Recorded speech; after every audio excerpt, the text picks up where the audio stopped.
All right, boys, we're a week away from the draft. We're a week away from the draft. When this time next week, we will know who the Chiefs will have on their team, who they will have added. It's been a while, fellas.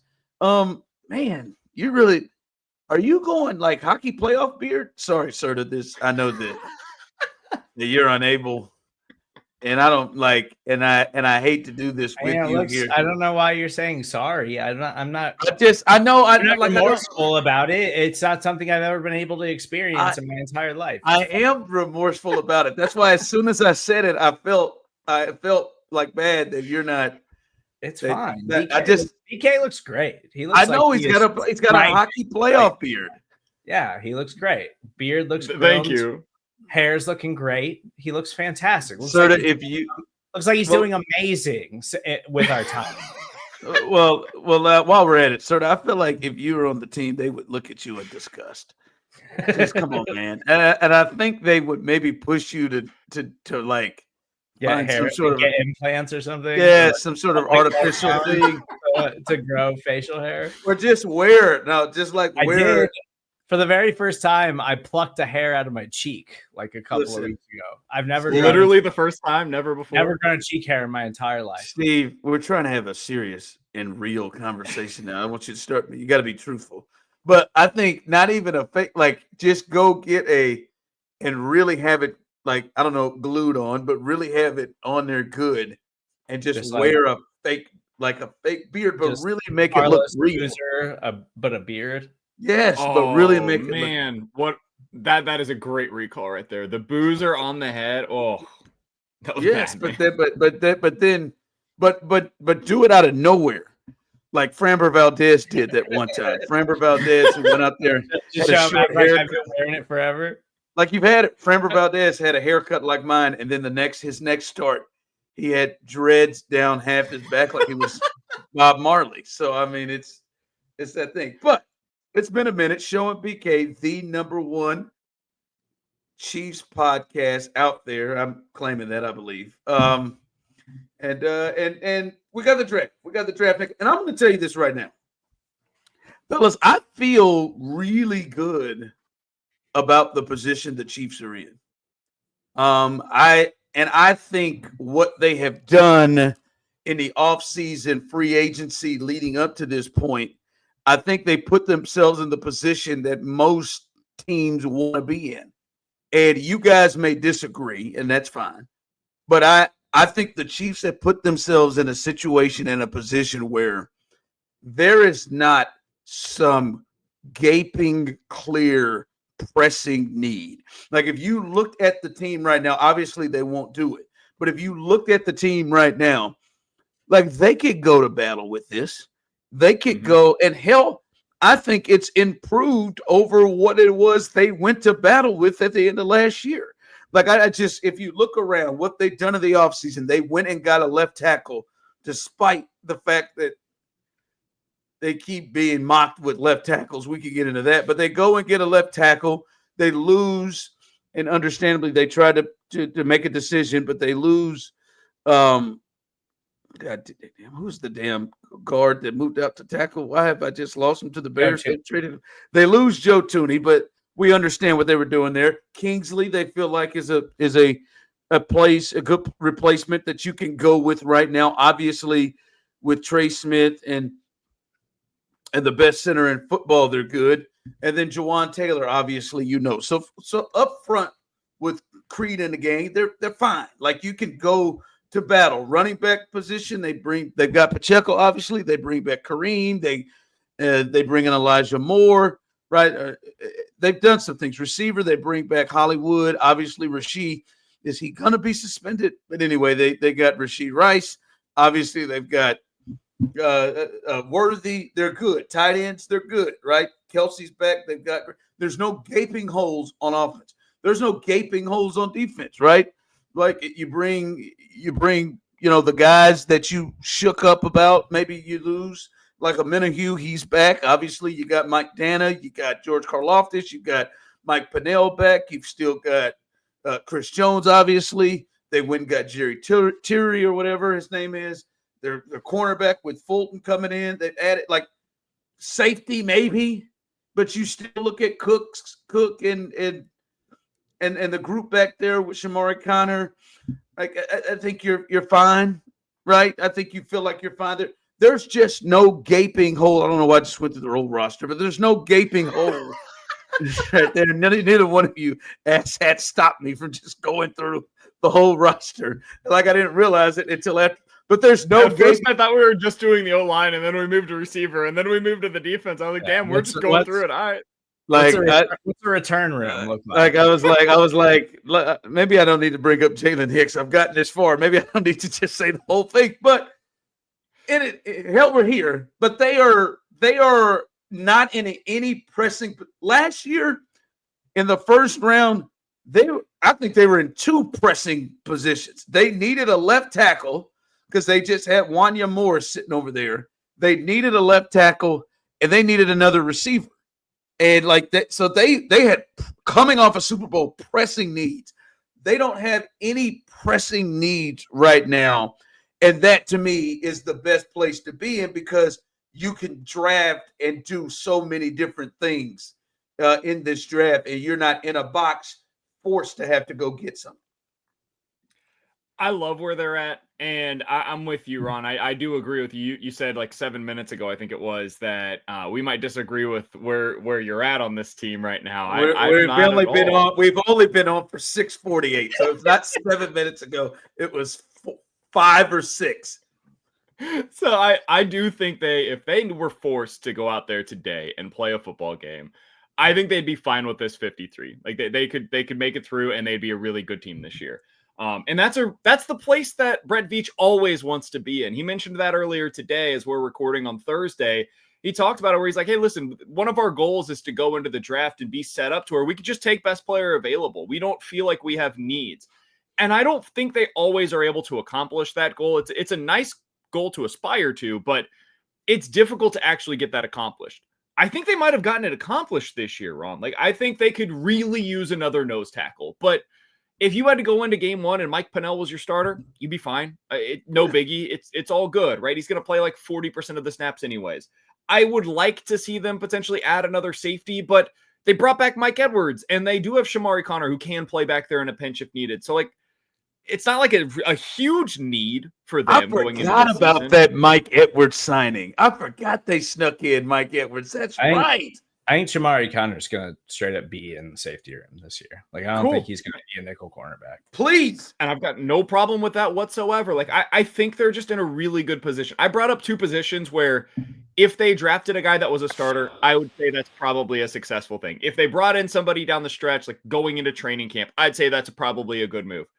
But that's what I have to go to. Like, those are the reaches that I have to get to say they need something. So I think they're in a really good spot going into the draft. Last year, I thought they had to have a wide receiver. There was no doubt about it. You had to draft a receiver early, and he had to play for you really early. This year, I don't feel that way about any singular position on the roster.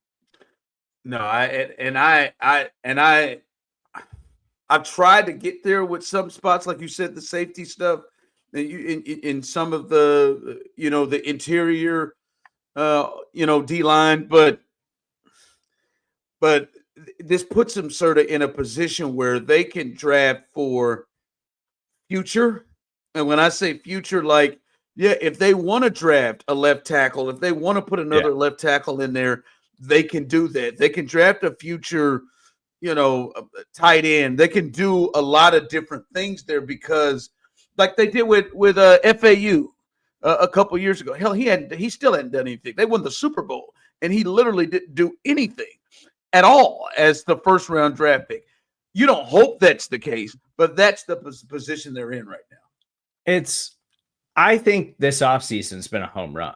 Like I legitimately do, because I think, Jalen Moore, like, the only other thing that I think you could have done that anybody would have loved is, like, go get Ronnie Stanley, which wasn't even realistic. Like, there was never a realistic chance that Ronnie Stanley was going to leave Baltimore. And the fact that Charles Omenihu, cost-effective 1-year deal.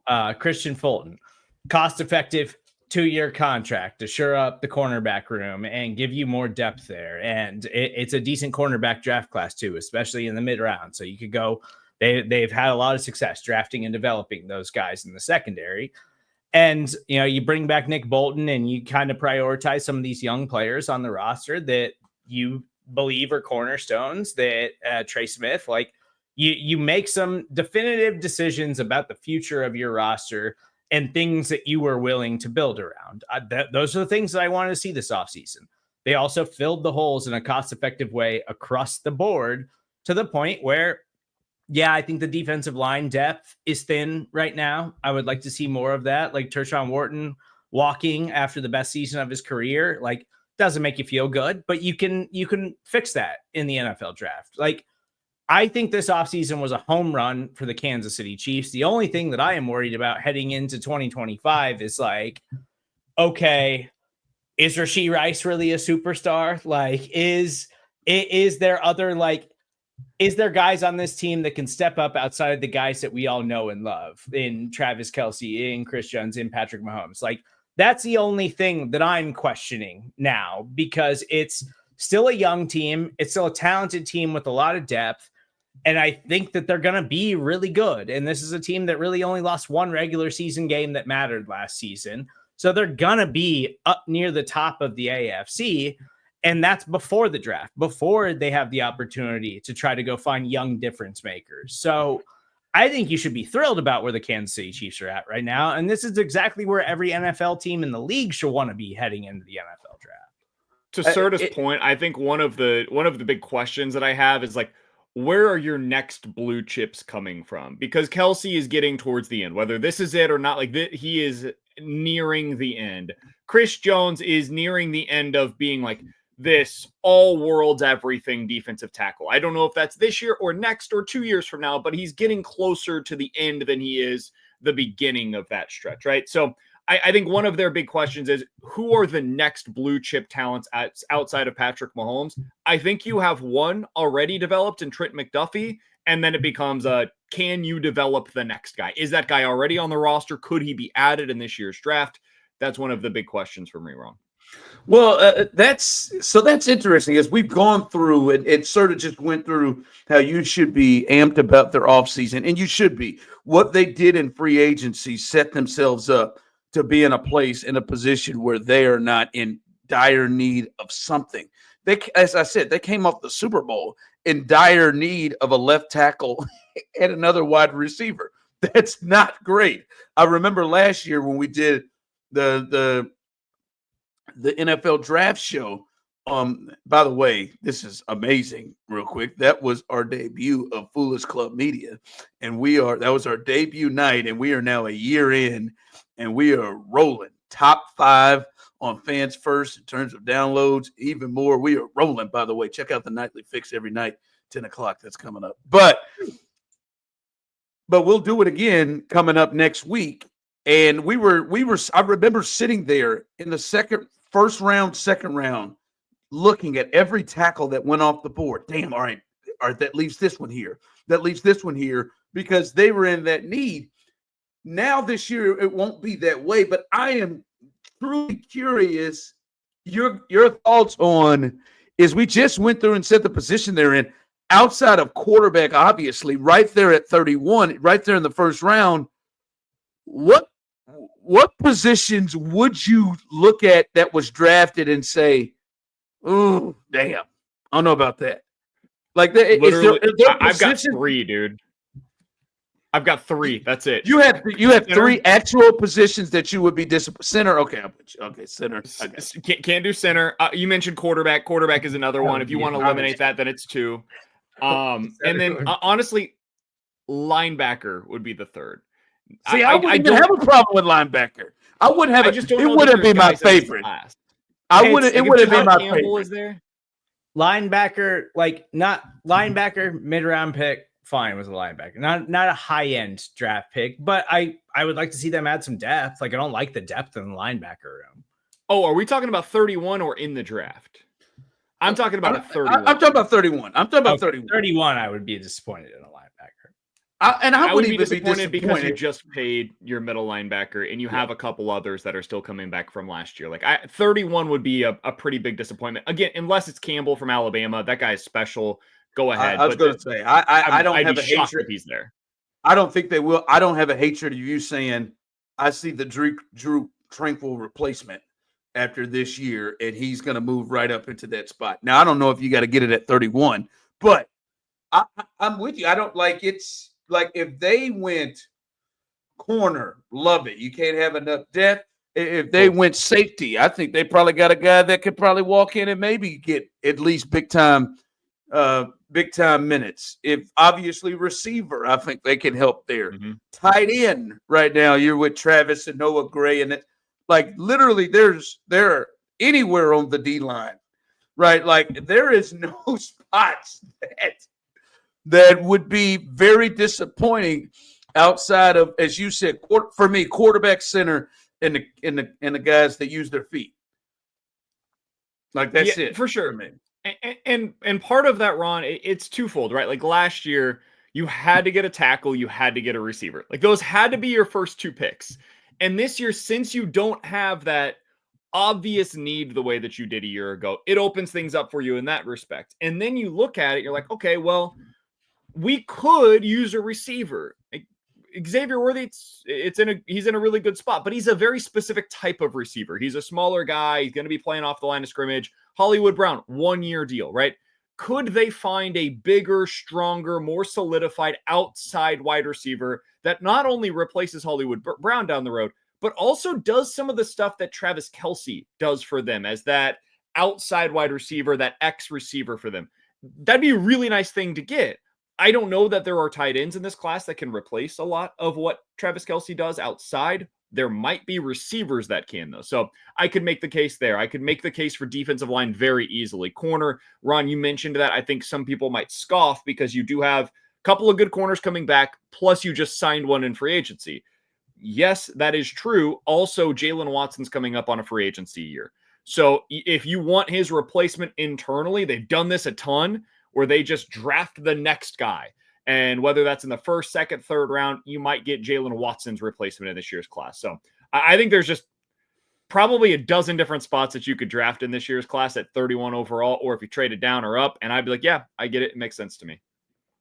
And, Brett Beach spoke on Thursday morning, and I thought it really stood out. Like when he was talking about every position and how they've graded everything in this draft class, and Veach, for all of his word salad responses, it was a 40-minute press conference. I listened to every bit of it.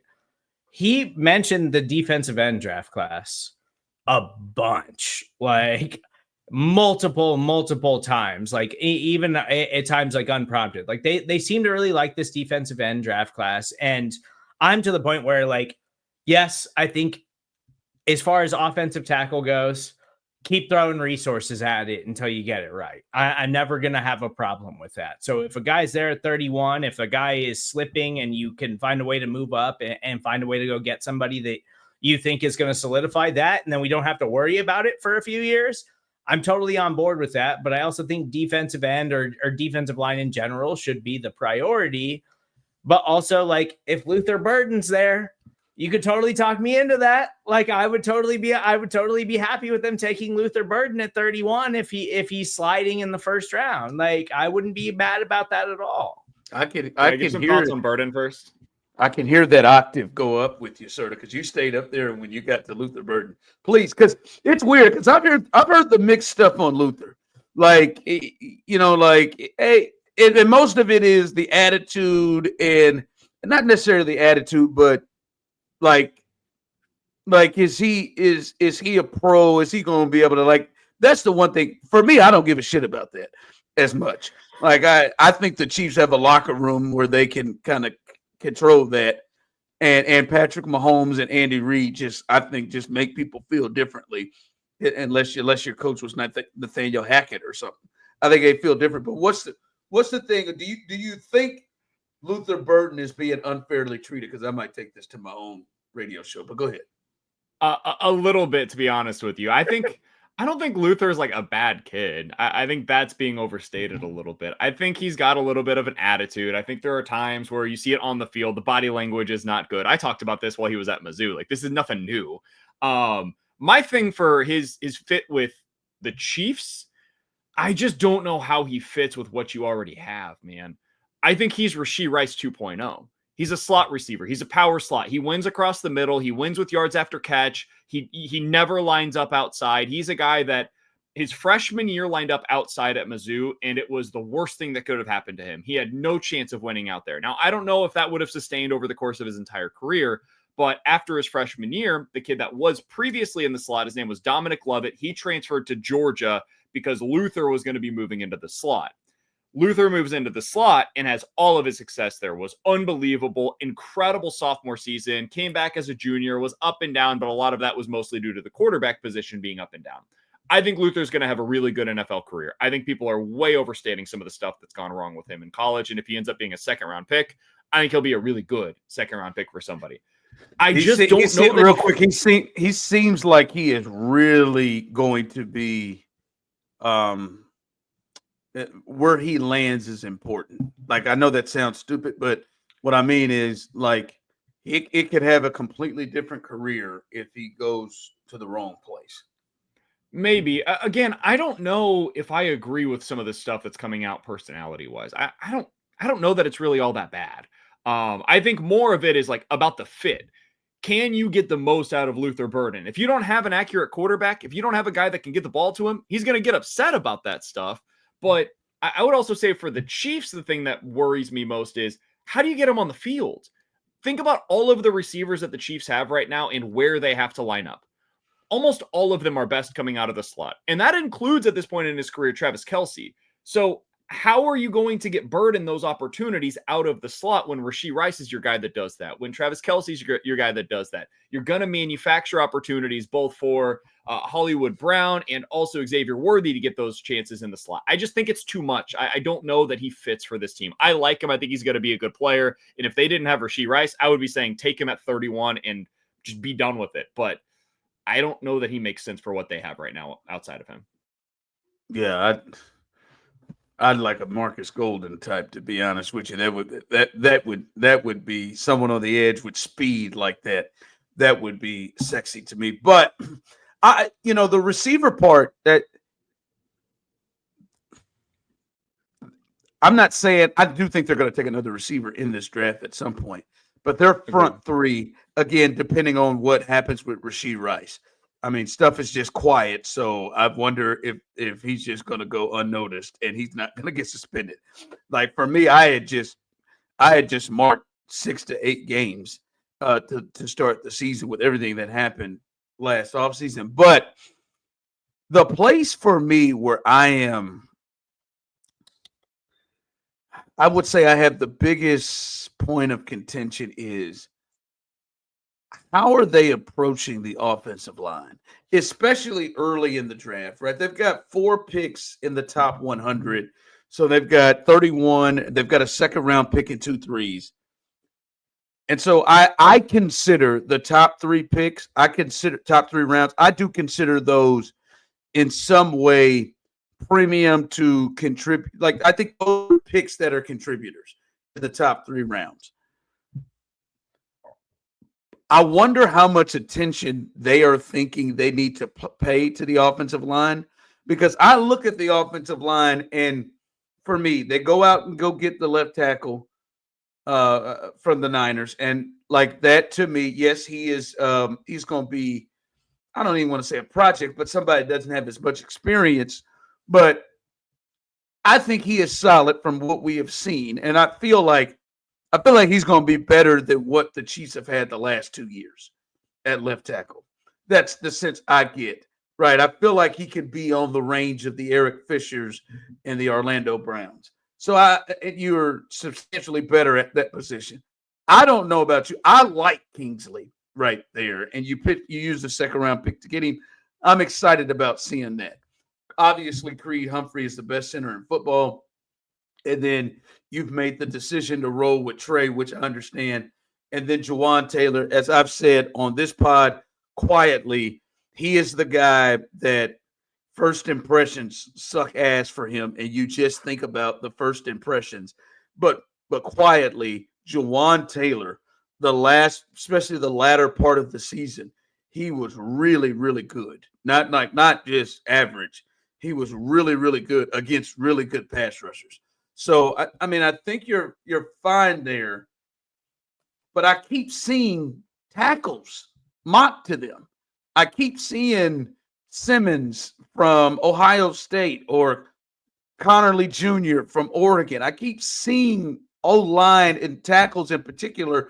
And I get it, as we said off the top of this thing, they're in a position where they could draft almost for a future if they want to at this point, or at least draft to say, hey, you got a competition between these two and the best will go. Necessarily, I won't think, all right, this first round pick has to be a starter and it has to be a contributor the way Xavier Worthy was. I don't think that. It's more the FAU point. But that's the part for me, fellas, is how they are approaching and attacking the offensive line in this draft, especially early. Yeah, it is a little bit confusing to me because it almost feels like there's multiple messages that are being sent. And to a degree, let me explain that part of it first. So you signed Jalen Moore in the offseason, and he's supposed to be your starting left tackle, right? You gave him borderline starting left tackle money, but the message was pretty clear. This is your guy. And now you're going to have a young guy start at left guard. Trey Smith, the reason you bring him back is because you can solidify that slot with a young player at right guard, and boom, we're hitting the ground running, right? We've got not only for this year, but for the next 2 to 3 years, potentially, the offensive line set in place up until basically right tackle. Cool. I'm in with that. And then you potentially have this other message that could be sent on draft night where you take a tackle at 31 or you move up for a tackle and you decide, okay, this is the guy that's going to be our left tackle. Okay.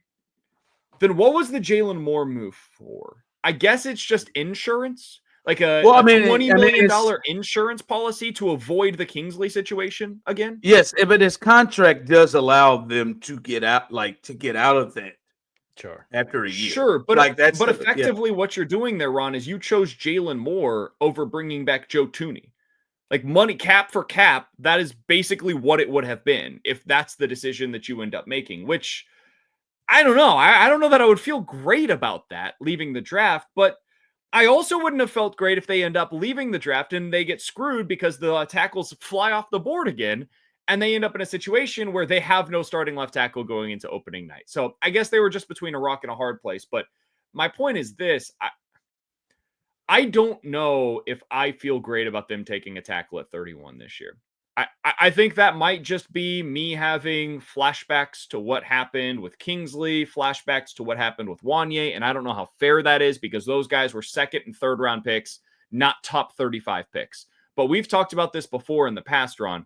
Guys that are selected in the later portion of the first round at offensive tackle very rarely come in and become real legit answers at that spot for you. So I get it. I understand the argument for it, but man, that dude better be damn good if you end up going that direction and foregoing somebody that could be better at a different position. Well, and again, like I'm on board with just keep throwing assets there. Like, yes, I would love for them to identify a guy that they think is going to be a star defensive end, like the Rams did with Jared Verse last year, who looks like he's going to be an absolute monster, like they did with like Braden Fisk looks like he is a talented player, Kobe Turner on the interior. Like they rebuilt their defensive line for the post Aaron Donald era. Like I want the Chiefs to do that. I want that defensive line to be good for a long time.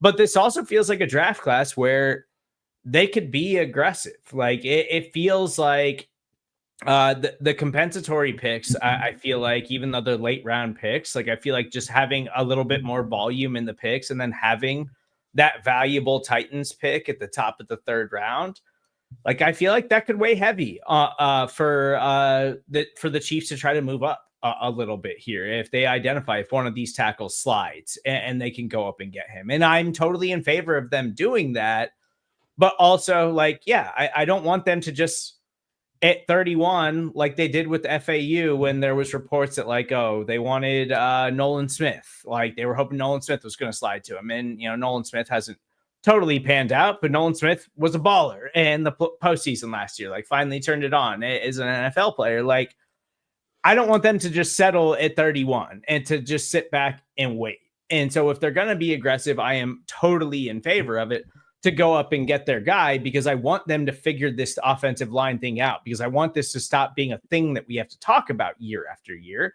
But it's not that easy. Like, it's just really, really difficult to find these guys. And so at the end of the day, I'm totally fine with it, but I would much rather them, if they identify one of these defensive linemen as like, oh, this guy, like, we think this guy could develop into a star. Like, I would much rather them take that guy over taking another project offensive lineman after giving Jalen Moore that kind of money. I want to touch back to something you said, Serda, but also what BK is saying is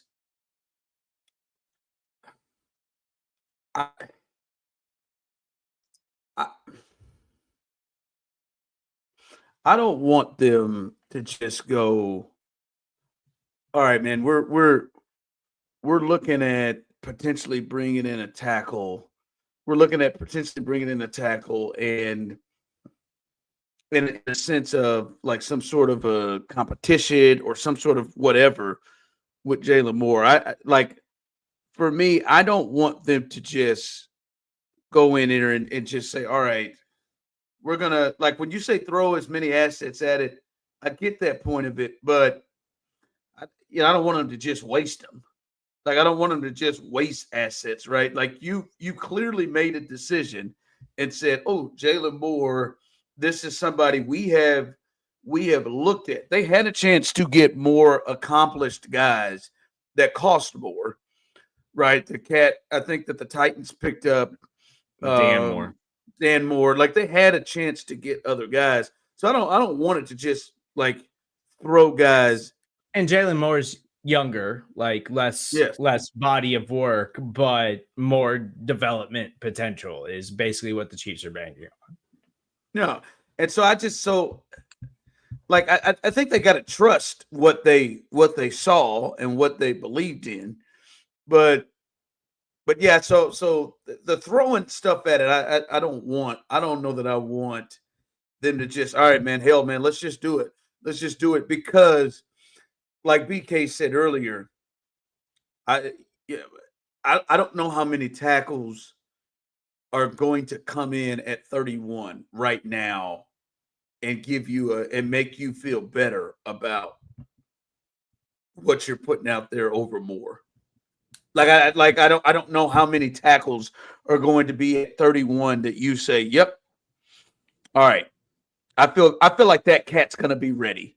Like, to me, I understand there's a difference between where Kingsley was selected and where 31 could be, but I don't know that I feel like you're going to get that much better, because if you look at the draft at the tackles, and a lot of tackles went post 15th pick last year, and they struggled, especially early, especially if you're putting that on them. So I don't like where you are. That's different to me if you're drafting inside the top 15 for a starting left tackle.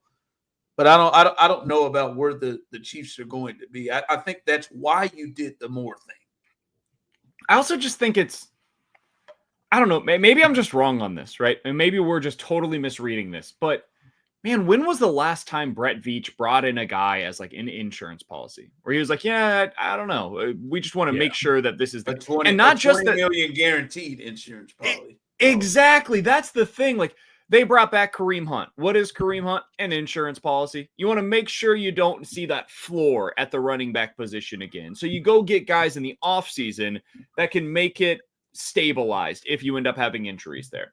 Cool. That makes all the sense in the world. Kareem's making $1 million, man. He's making nothing. So you just basically gave him $1 million to do the offseason workouts with you this time around.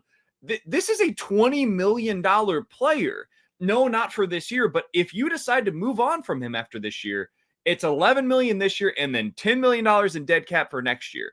And you're just willingly deciding we're going to spend that money and then go out and get a guy at 31 that's going to play over him. It just feels like a really strange order of operations. And again, I understand they feel like they put themselves into a bad spot last year. They never had an answer at the position. So maybe it's just that simple. They have an answer for right now, they think, with Moore, and they were waiting to see what's there at 31. And if there's somebody great, we're going to take him because that's our answer for the future. Yeah, but okay, they did their homework there. And the first move they made was that, which was their most. They clearly targeted him. They clearly targeted him. That position. It really surprises me. Serda, you did say something there where you're like, I hope they get aggressive and maybe move up and get their guy. What is obviously your guy may not be the same as Brett Beach's. But what is your guy? Who are your guys? Like, who are guys that you would be hopeful that they got aggressive and moved up for? Ashton Genty. Not really. Six? But it would be fun. 6. Can you imagine?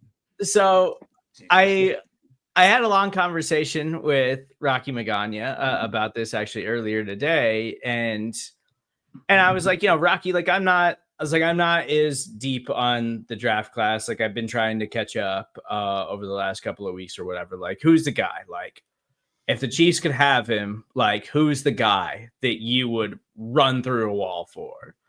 And he said Kelvin Banks Jr. Like, he was like, if they could find a way to move up and go get that guy, that's your left tackle. That's the guy that's going to solidify the position no matter what. And then we don't got to worry about it anymore. I feel like that me and Rocky are going to are going to go back and forth on that next Thursday. I completely hate.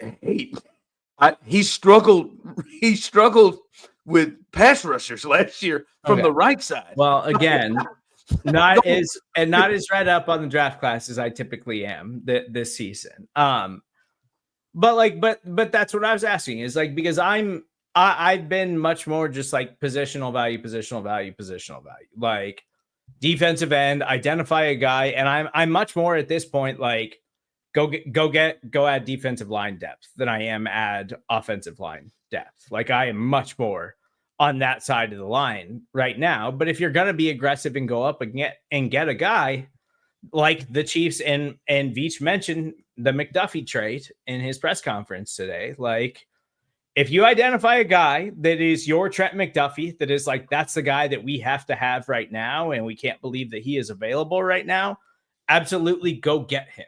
Like, I don't care what it costs, really, because I don't think like the Chiefs 8 draft picks with the depth that they already have on the roster, like, I think you can move the draft picks around. You can trade up and you can go get it because you've still got enough talent on this roster to be the best team in the AFC right now. And so if you can go, you can go definitively add a difference maker. I don't even care if it's like super cost effective at this point. I'm not saying they should trade a boatload of picks, and the Chiefs wouldn't, like they're smart about it. But like if they identify somebody and a team's willing to make a deal, go get him. I don't care. To me, Ron, this is just not a class where I'm really all that interested in moving up for guys. And that is not normally my opinion. You guys have heard me in the past. Like I'm all for going out and being super aggressive to move up for the dude that you want to go get. Like I'm all for that. Last year I was in favor of moving up for a tackle. I was in favor of moving up if you needed to go get a receiver. Like I'm all about it. It's just not a class that I'm all that excited about moving up for. I think this is more a class that I'm willing to move down than up.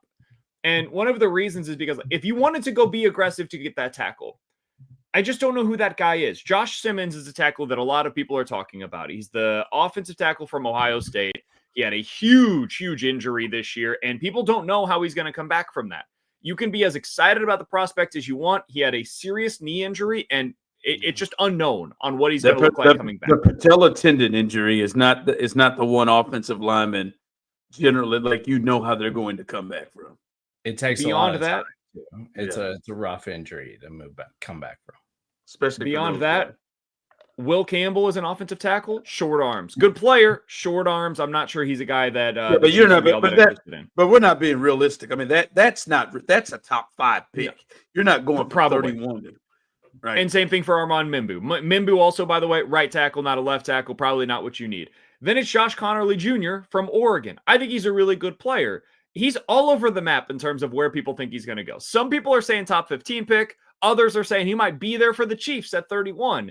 Legit left tackle. And so if that's the guy you end up moving up a few spots for, cool. I suppose I'm okay with that. But dude, it's not a receiver class that I'm all that interested in guys for. And that's a spot that I typically love going up to get somebody. Tet McMillan is big, but he's more of a slot receiver. Matthew Golden, small. Luther Burden, slot. Emeka Ibuka, slot. Boom, there's your first round receiver talents. I like a lot of the tight ends. Dude, we've seen the tight ends that go in the first round. They typically have some serious issues over the first couple of years of their NFL career. You want to go with an edge rusher? All right, Shamar Stewart. Let's start with him. 4.5 sacks in his entire collegiate career. Athletic freak, doesn't know how to utilize it. You ready to move up for that guy? Because that's one of the top guys you could do it for. I don't know who the player is that you're moving up for in this year's draft. I like some guys at 31. I don't think this is a class that I'm moving up for anybody in. So I tend to agree with that thinking. And that's because, again, you don't have hard needs, right? But you do have ammo. You don't have hard needs. And that's why, for me, the only way that I would move up would be for guys that I think have a chance to be. What did you say earlier? They've got to find the next blue chips. Blue you need chip. A blue chip. And like as you said, Ashton Genty or the offensive lineman for LSU, I don't think top 10's not realistic. Hell, you're talking about giving up more than what you did for Patrick Mahomes at that point. Like, I don't think you're doing that. But could you go to 15? Could you go to 20? And if there's a blue chip guy, see, like the Josh Connerly Jr. and the Simmons, I think those guys are maybe just solid guys. I don't think those are guys that are going to be stars. That's like, for me,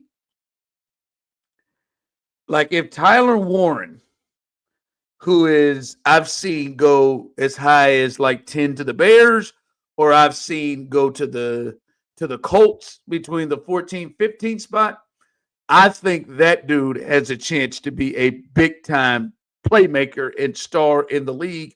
And not to mention, it's at a position where there's probably going to be some change for you. That's the kind of shit I'm talking about. Like maybe Amarion Hampton, the kid from North Carolina, if he drops. And I know running back is some things that you may not want to mess with, but I'm willing to talk running back at 31. I'm not willing to move up for one. I'm willing to talk about it at 31. Okay, that's what I said. I don't love it. Yeah. I'm saying I'm not, but I'm just saying. I don't know. Lions moved up for Jahmyr Gibbs. It was pretty cool. But I see that. That's what I'm saying. I see of the guys that you're looking at. Like that's a guy that I think like, all right, that dude has a chance. You brought him up. Like could be a Jahmyr Gibbs. Like could be a playmaker. And Lord knows everything you talked about with Isaiah Pacheco last year, which was warranted. Like they had a lack of explosion and speed from that position. That dude looks like he's gonna go somewhere and be the real thing. And for me, my most realistic one, and I know he's a little nuts. At least that's what the report is. But this one is a guy that I think's in the 20 to 25 range, and that's Walter Nolan, the defensive tackle out of Ole Miss. And like there's some reports about him, but that's a cat that's 6'4", 6'5", 305, and a 3 technique that can go get it. Like this is a pass rusher from the interior, and we talked about the Chris Jones and stuff. Like that one's the most realistic one to me. And like I know a lot of people like the attitude, and you feel like you know what you're going to get more from the kid from Oregon, Harmon, I think that's his name, that many people have above him.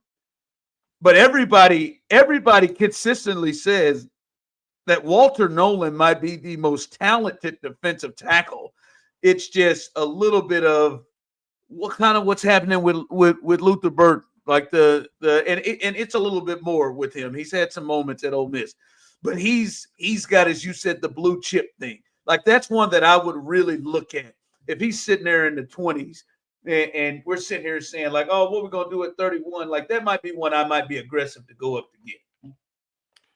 he reminds me, like, his prospect profile, to be clear here, so much of Chris Jones.